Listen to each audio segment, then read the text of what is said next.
guys, welcome along to another episode of Avo's Worthy Adversaries.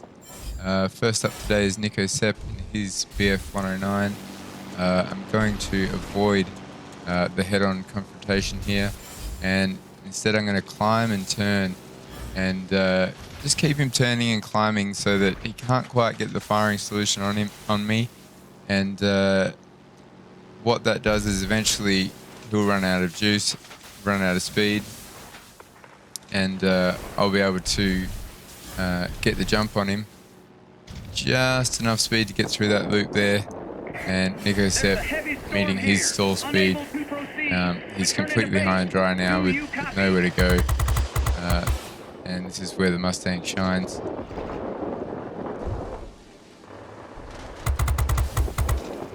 If he wanted to, he probably could have gone for a dive and try to get some speed back, but he's just trying to turn fight, and that's just not going to be enough.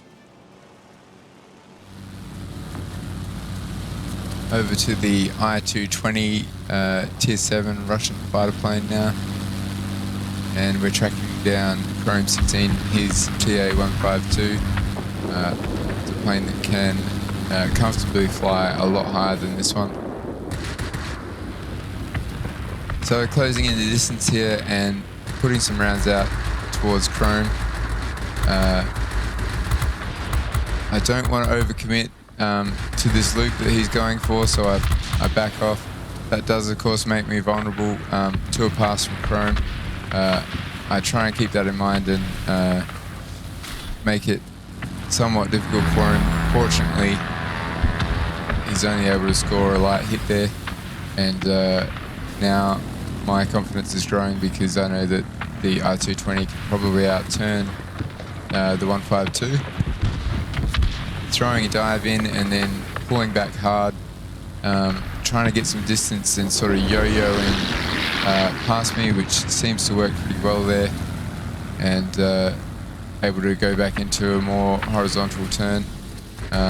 Just got enough speed here to do one more loop and get the job done.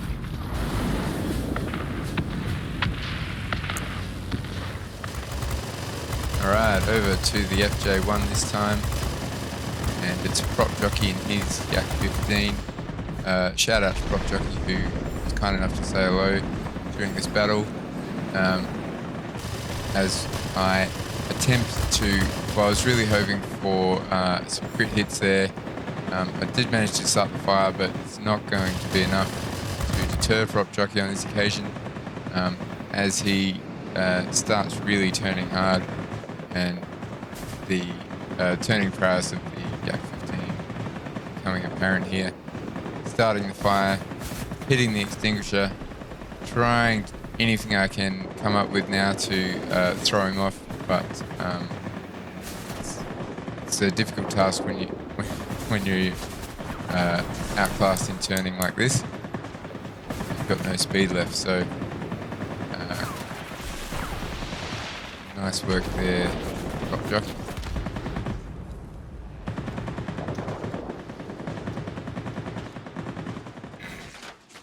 Alright, into the trusty LA-11 here, and this is going to be a very evenly matched dogfight. As you see, Whitegeneration charging in his own LA-11.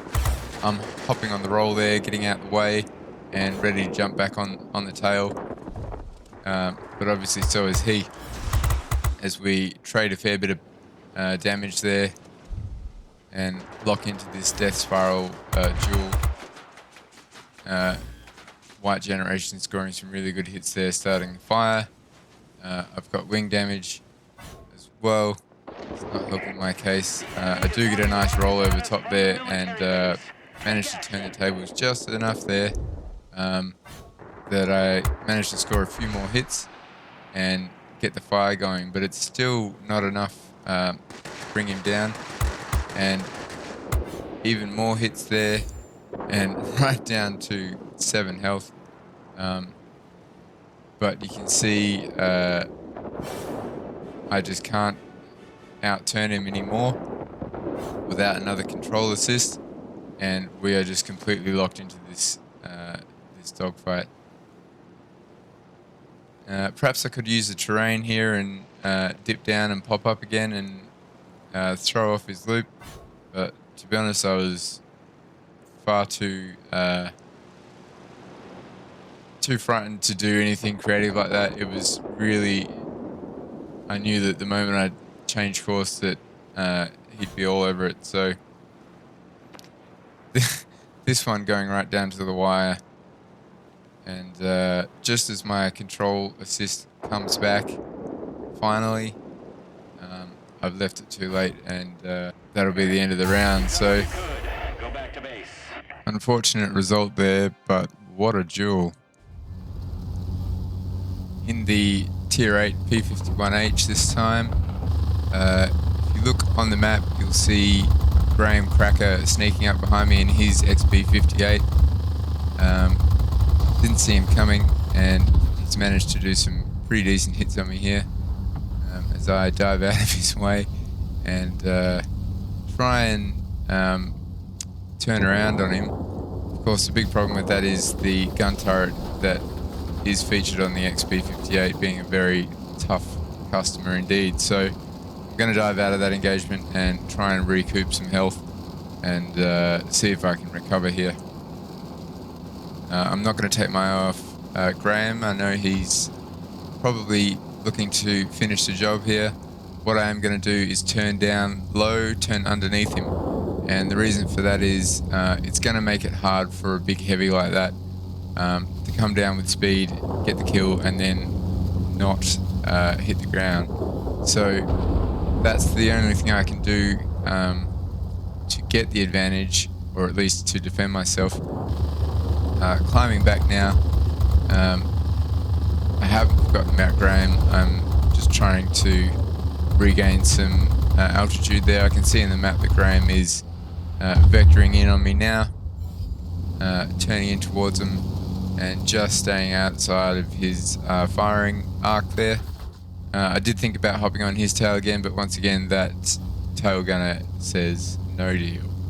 So I'm not super sure what to do here. Punch the boost, try and get some altitude, but I can see Graham rapidly closing in on me. A little glitch in the matrix there, and a wild spin keeps me alive a little bit longer. And yeah, still not too sure. Not sure what I'm going to do here. I don't want the head on, I don't want to get on the tail. It's not a lot I can do. And yeah, you can see what a waste of time chasing the tail is. So that's the second engine knockout he's given me. I am going to go back and dive. You can see Graham turning around there and tracking me down again. And once again, I'm going to go and dive underneath him and try and get him to turn towards the ground, which is the last thing he really wants to do. So making it as difficult as possible for him to line me up and not hit the ground at the same time. You can see him scrambling out of that dive there. Once again, I'm not able to return any fire due to that excellent turret.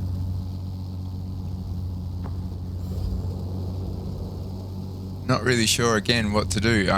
He really has got the wood over me at this point. So I'm just going to keep turning under, keeping low, making it difficult for him to get those passes. And fortunately this occasion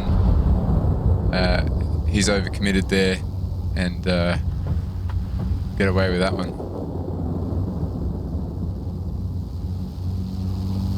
And yeah, shout out to Graham there for being such a good sport, obviously enjoying himself,